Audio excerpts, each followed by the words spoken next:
of this, we understand that we've got a big challenge ahead of us coming up with the Eagles. So, but we sure appreciate everybody involved in helping us get to that point.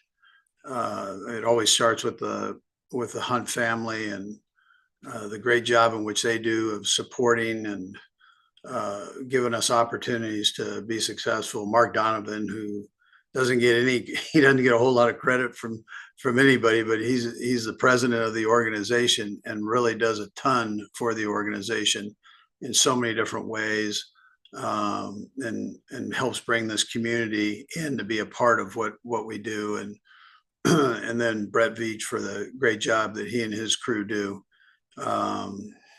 with bringing players in, and then the coaches and players. I mentioned this last night. It takes everybody to get to this point. I say this because we're 19 games into this thing, and it's not about one person or one player or one coach. It's about everybody. It's everybody coming together, and there's no more important game than the one we're going to play in, that we need that joint effort.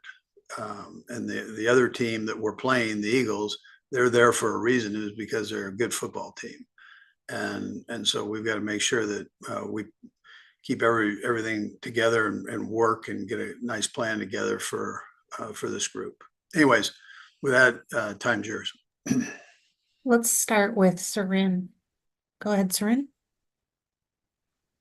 Coach, the short yardage, package that you guys had that you ran on that first fourth down and everything. And it looked like, maybe there were some variations of that in some other situations during the game. I'm just curious, is that something, how much of that is stuff that you guys have maybe been working on? You mentioned 19 games, like all the way back to training camp versus, something that was maybe an install this week, when you have that kind of series of plays that all seem to kind of interconnect.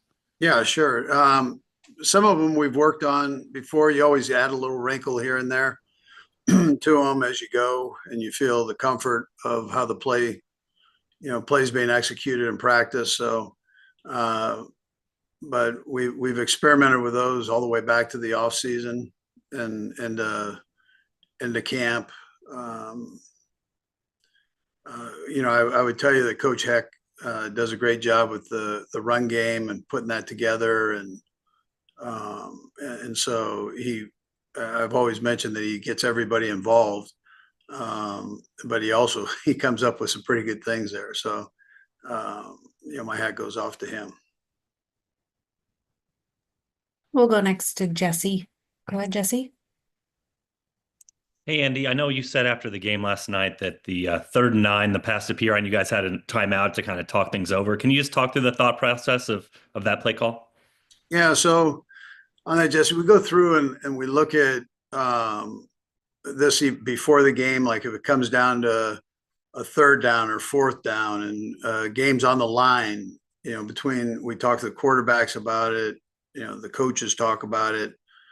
And that was kind of our number one option there as a go-to play for this game. And it was just a matter of hoping that they'd be in the right coverage for that play. So it worked out okay that way. But Matt spends endless time going through all of that with the guys. And you start on Tuesdays and you kind of refine it down to till you get to the game. So, we just brought the guys over, calm the storm just a little bit, and talk to them about make sure everybody was right on their assignments. Let's go next to Sam McDowell. Hey, Sid, he just answered my question. Thanks, Andy. Awesome. Come on, Sam, you got to have another one. Let's go to Vahe. Go ahead, Vahe. I'll come in with 2 just to help you out, Andy. Hey, congratulations again. One thing, Andy, I wanted to ask is just about a lot of competitors seem to need extra sources of motivation, extra things to push them. You always seem to very much focus on the moment and process. And is that true? And if so, where does that ability come from for that to motivate you? Yeah, well, listen, I think all the guys want to do well. I take that for, maybe for granted. the guys don't want to be embarrassed out there. So as coaches, it's our responsibility to teach them, to put them in the best positions for them to be successful. And this is their living that they're working at. And so, you hope they can hang on for a while and take advantage of that part. And then Brett Veach does a great job of bringing guys in that kind of have that attitude, that want to attitude. And I think that's very important. It's an important part of the process. And, we're fortunate to have a bunch of guys that kind of feel that way. And at the same time, they feed off of each other, which is also important. And am I right, Andy, that the journey and the process, those parts of this fulfill you as much as anything else about the job? Yeah, I mean, I like to teach, and I think if you're going to be a coach, you got to be a teacher first. And there's a lot that goes into that. It's not just knowing your stuff, but how it's presented and the trust that you have in the guys, and then the work that goes into each play. I mean, the detail and work and that these coaches put in, I think is important. But when we see success, we enjoy that. I enjoy that. I enjoy seeing the guys go out and do something good. I'm happy for them because I know the time and the effort that went into it. And there's an aptitude part of that, It's kind of like that dog right there, by well trained. Let's go next to Nate. Go ahead, Nate. Hello, Andy. Considering the performance that Xavier Worthy had last night, what do you feel is the most he's improved at, in particular the second half of the season? I was actually talking to his mom about that after the game. I mean, the kid every week has just gotten better and better and better, and he's really put together a nice half of the season. The second half here, not that he didn't have good plays in the first half, but you could see he was learning in the first half, and that the quarterback was kind of learning where he was going to be and how he was going to get there, and then against all these different coverages that teams throw at you. So it looks like they're on the same page, and they'll have a big challenge this week or this next in 2 weeks with the Eagles. Their secondary, they've got a real good secondary there too. Let's go next to Pete. Go ahead, Pete. Coach, we've asked you about Pat in like 100 different ways, but here's another. His record and by extension you when trailing in the fourth quarter now is a game above 500, and next closest is sub 4. Just was wondering if you could put your finger on what makes him different in those spots that allows him to have success there. Yeah, phenomenal player. Had a phenomenal night last night. There's no change in him as you go. He comes in competitive. He's going to finish competitive right down to the end. The pressure part of it, that when things can dilate you a little bit, when things are tight, don't do that to him. He kind of flourishes in those moments when they're the toughest, and he's wired that way. And I'm sure growing up in a locker room with his dad, was a big part of that, or at least a part of it. But some of it is just, innate, that's given to you. And he's one of those guys. The tighter the situation, the looser he plays. Let's go next to Adam Teicher. Go ahead, Adam.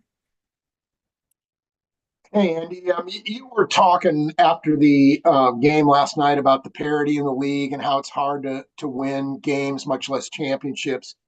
Yet here you are, you guys have won 17 straight games that have been decided by one score. How do you explain that? How do you explain the ones who make these plays to win these games? And Sid, I'll have a second question as well. Yeah, I think it's a little bit of what I was saying there, just with Pat, that I think the guys, they kind of thrive on that. I look at Chanel, and he goes out the Texans game. He goes, I'm gonna block the field goal. He tells Tobe that. Tobe goes, let's go. We can get he goes, no, it's done. I mean, that's kind of the attitude that these guys have. And it's not just him, it's all these guys. And so when given an opportunity, they've stepped up in those situations. And as a coach, you love that part. And that's a rare thing. I mean, it's these games could have gone either way, and no different than last night. And guys, they take so much pride in stepping up, and they don't shrink in those situations. Okay, and also Saquon Barkley is obviously the obvious answer here, but in what other ways are the Eagles different than when you saw them in the Super Bowl 2 years ago? Yeah, well, those receivers are been in the offense now for a while, and they've got good tight ends, they've got good receivers. I mean, real good receivers, and they've got a running back that arguably is one of the best in the history of the game. So it's and their offensive line, for all those guys to work, their offensive line has to be good too. So and then their quarterback is dialing it up right now. So whatever injuries he had early in the season, I mean, he's playing like crazy right now. So it's that's a heck of an offense and another huge challenge for us. Okay, we'll go through the last few hands up. Go ahead, Matt. Hey, I got two quick questions, if you don't mind, Sydney. But, Coach, you talked a lot about trust last night, and it was a common theme amongst the offense. But also the trust that you have in Steve Spagnuolo and the trust that Steve has in his guys to make plays like that 4th and 5. How does that build? How does that develop? And how important is that in moments like last night? Yeah, I mean, listen, David, Donald, Joe, I mean, all these coaches, Brendan, I mean, they're all in with Spags. They know the scheme like the back of their hand. Spags got confidence in them, and then the players have confidence in their coaches and Spags. And so that and they want to learn the system. That's a tough system, Matt. So you got to stay focused during the meetings. You got to detail it at practice. You got to detail the walkthroughs that you do, meetings on the field, and then most of all, you got to execute it on game day. But there's that trust, that whole foundation that you built with the trust. And these guys, they've got that. And then likewise, I've got the confidence in Spags, and in certain situations, I just know I don't ever run over to him and go, hey, let's not do that or this. I've got enough confidence in him and been around him long enough to know he's going to make the right call for the right time. And Chris Jones joked last night that you would probably be watching Eagles film at 3 a.m. this morning. How quickly do you turn the page from last night and start focusing on what's next? Yeah, he was off by a couple hours, but I've been watching it for a while here. So,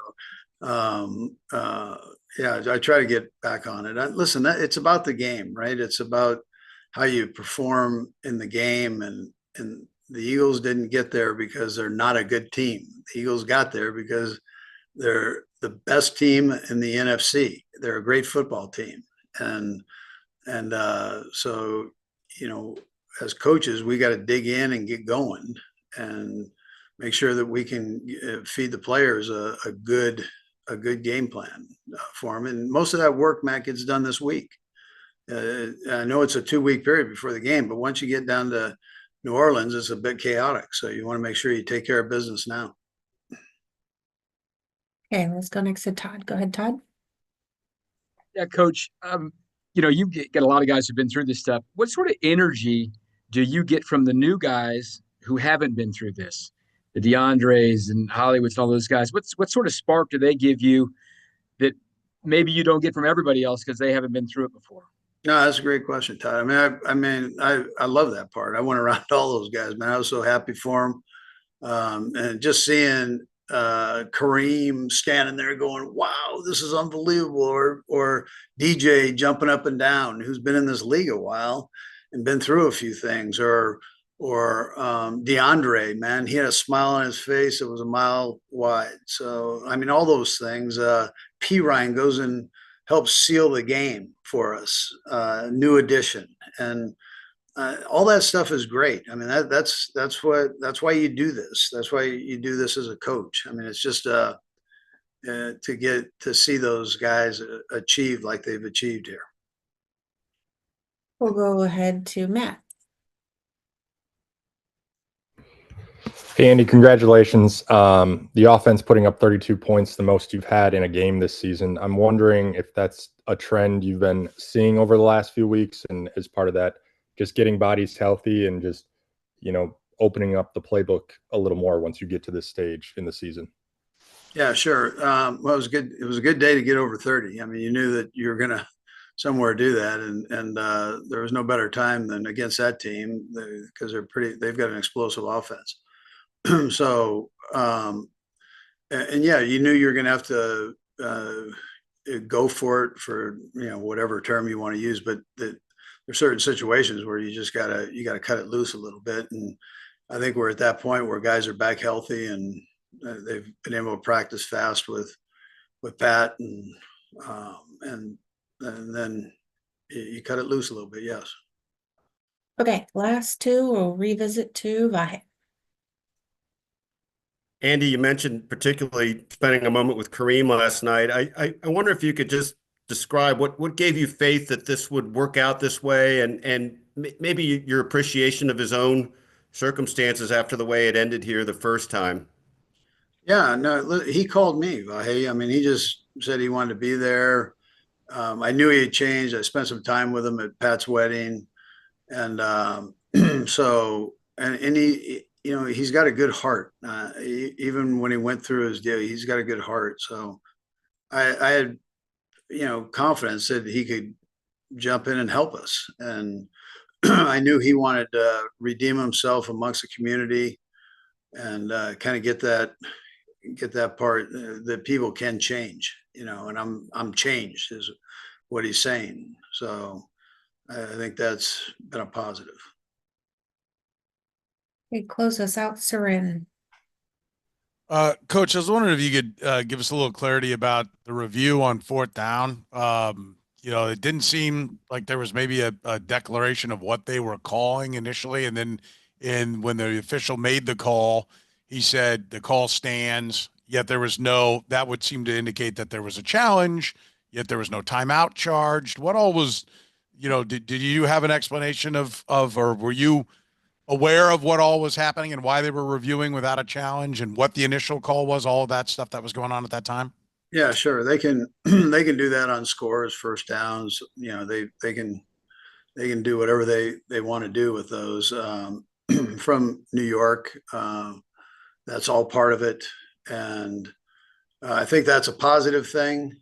So if it's a close call, just to get it right, either way, I mean that again, it literally was a game of inches. But for people to know, Sarin, we have two extra officials on the sideline with us that are also wearing the headset, so they keep us abreast of everything.